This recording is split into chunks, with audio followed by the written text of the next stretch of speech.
So hello and welcome दोस्तों। आज के इस वीडियो में हम देखने वाले हैं राजस्थान यूनिवर्सिटी के बीएससी बॉटनी के इंपॉर्टेंट क्वेश्चन। तो वीडियो पूरा ज़रूर देखिएगा। आई होप आपने वीडियो को लाइक और चैनल को सब्सक्राइब जरूर कर लिया है।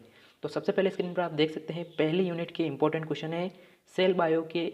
आपकी सिलेबस में सेल बायो और प्लांट किंगडम है, तो हम दोनों को डिस्कस करेंगे। फर्स्ट यूनिट का पहला क्वेश्चन जो है आपका वो है कोशिका की संरचना को समझाइए। तो कोशिका में आपको क्या क्या होता है आपको बताना है कि राइबोसोम होता है, आपकी केंद्रक होता है और माइटोकॉन्ड्रिया होता है। ये सारी जानकारी आपको संरचना में बतानी होती है। सेकेंड क्वेश्चन की अगर हम बात करें आपकी प्रोकैरियोटिक और यूकैरियोटिक में क्या अंतर है, ये भी इंपॉर्टेंट क्वेश्चन है। इसके बाद अगर हम बात करें आपकी प्लांट कोशिका और एनिमल की कोशिका में क्या अंतर होता है और क्या विशेषता होती है, तो आपको ये सारे क्वेश्चन के आंसर जो है आप बोलोगे कहाँ मिलेंगे, तो आपको गूगल करोगे तो आपको मिल जाएंगे, या फिर आपके पास 1 वीक सीरीज़ है तो उसमें भी आप इंपॉर्टेंट लगा सकते हो इन क्वेश्चन को। अगर हम बात करें आपका फोर्थ क्वेश्चन क्या है, प्लाज्मा झिल्ली के फ्यूजल मॉडल मोजेक मॉडल को समझाइए। तो ये क्वेश्चन भी आप इंपॉर्टेंट लगा सकते हैं कि प्लाज्मा झिल्ली की मॉडल को समझाना है आपको। प्लाज्मा झिल्ली क्या होती है इसके बारे में आपको समझाना है।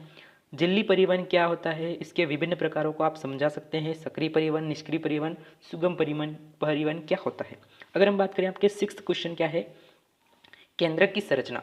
केंद्रक की संरचना के बारे में आपको समझाना होता है, वर्णन करना है कि केंद्रक में क्रोमेटिन होता है, क्या होता है, ये सारी जानकारी आपको लिखनी होती है। अगर हम बात करें आपका सेवन्थ क्वेश्चन है, इतना इंपॉर्टेंट नहीं है तो इसको छोड़ भी सकते हो। अगर हम बात करें आपके कोशिकांग यानी सेल ऑर्गन, ये भी इंपॉर्टेंट हो जाते हैं।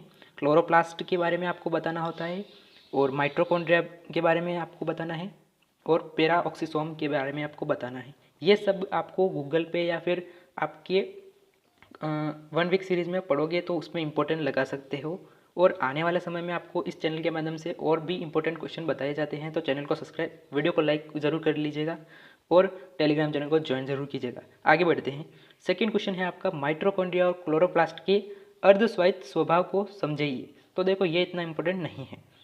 इसके बाद अगर हम बात करें आपके एंडोप्लाज्मिक रेटिकुलम के प्रकार और उसके कार्यों को समझाना है, ये इंपॉर्टेंट हो जाता है। इसके बाद आप अगर हम बात करें आपकी गोल्जी बॉडी या गोल्जी उपकरण की संरचना और प्रोटीन ग्लाइकोसाइजेशन की प्रक्रिया को आपको समझाना है। इसके बाद अगर हम बात करें आपके लाइसोसोम और वेसल्स, इम्पोर्टेंट है ये कि लाइसोसोम में कौन कौन सा एंजाइम होते हैं, अपघटन, लाइसोसोम को अपघटन करने के लिए कौन कौन से एंजाइम होते हैं, ये जैसे कि कार्बोहाइड्रेट लाइस और भी होते हैं।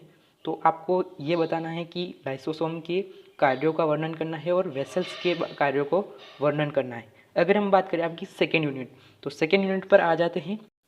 सेकेंड यूनिट की अगर हम बात करें आपके, तो पहला क्वेश्चन है आपका ग्रिफिथ के परिवर्तन प्रयोग, यानी ग्रिफिथ का जो ट्रांसफॉर्मेशन एक्सपेरिमेंट है वो आपको समझाना है कि ग्रिफिथ्स का ट्रांसफॉर्मेशन एक्सपेरिमेंट क्या है उसको समझाना है। इसके बाद अगर हम बात करें आपको हर्शे और चेस का एक्सपेरिमेंट आपको बताना है, ये भी इंपॉर्टेंट हो जाता है। इसके बाद अगर हम बात करें आपकी डीएनए की स्ट्रक्चर और उसमें वॉटसन और क्रिक का मॉडल क्या है उसको भी आपको समझाना है।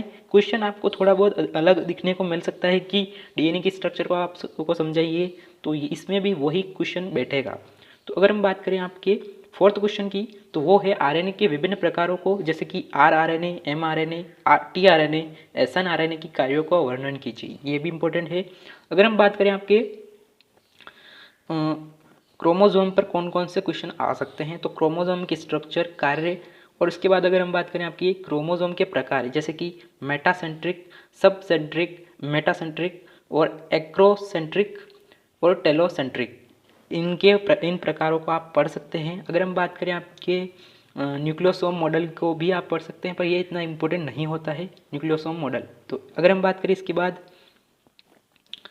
कोशिका विभाजन, तो ये भी इतना इंपॉर्टेंट नहीं है, फोर्थ वाला, इसको भी आप छोड़ सकते हैं। सेल डिवीज़न, अब हम बात करते हैं कोशिका विभाजन। तो पहला क्वेश्चन है आपका यूकैरियोटिक कोशिका के चक्र को समझाइए चरणबद्ध, यानी कि यूकैरियोटिक कोशिका में कोशिका विभाजन कैसे होता है। जैसे कि सबसे पहले आपका पूर्वावस्था आती है, फिर मध्यावस्था, फिर अंत्यावस्था, मध्यावस्था, ये आपको पता होगा कि कोशिका विभाजन कैसे होता है यूकैरियोटिक कोशिका में, ये आपको बताना है। इसके बाद अगर हम बात करते हैं माइटोसिस के बारे में अगर हम बात करें, तो ये है आपका समसूत्री विभाजन। समसूत्री विभाजन के आपको विभिन्न चरणों को समझाना है और चित्र सहित समझाना है। ये एक इम्पोर्टेंट क्वेश्चन है और ये आप आसानी से कर सकते हो। 10वीं क्लास से आप पढ़ते आ रहे हो इस चीज़ को। माइटोसिस यानी कि समसूत्री विभाजन हो गया, और नेक्स्ट है आपका मियोसिस यानी कि अर्धसूत्री विभाजन फर्स्ट और सेकेंड। ये भी एक इम्पोर्टेंट क्वेश्चन होता है। अगर हम बात करें आपके नेक्स्ट क्वेश्चन है क्रॉस ओवर भी एक इम्पोर्टेंट क्वेश्चन है। अगर आपको 1 वीक सीरीज में या फिर नेट पर कहीं पर मिल जाता है तो कर लीजिएगा, बाकी अदरवाइज छोड़ दीजिएगा। अगर हम बात करें नेक्स्ट यूनिट है आपकी प्लांट किंगडम। तो इसमें आपको प्लांट के वर्गीकरण करना है। एक तो क्वेश्चन यह हो चुका है कि सामान्य वर्गीकरण करना है प्लांट किंगडम का। इसके बाद अगर हम बात करें आपका एल्गी एक इम्पोर्टेंट टॉपिक है। इससे एक या दो क्वेश्चन मैं आपको बताऊंगा, वो एग्जाम में एक साल छोड़कर एक साल आते ही हैं। तो अगर हम बात करें आपका सबसे इम्पोर्टेंट क्वेश्चन ये है और आसानी से याद हो सकता है, जो एल्गी की सामान्य विशेषता या इसके सामान्य लक्षण, एल्गी के सामान्य लक्षण क्या होते हैं या शैवाल के सामान्य लक्षण क्या होते हैं।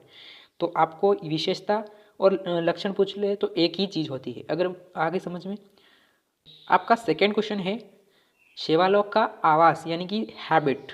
अगर हम बात करें थर्ड क्वेश्चन, यह भी एक इम्पोर्टेंट क्वेश्चन है, थैलस का संगठन और उसके प्रकारों को विस्तृत समझाना है।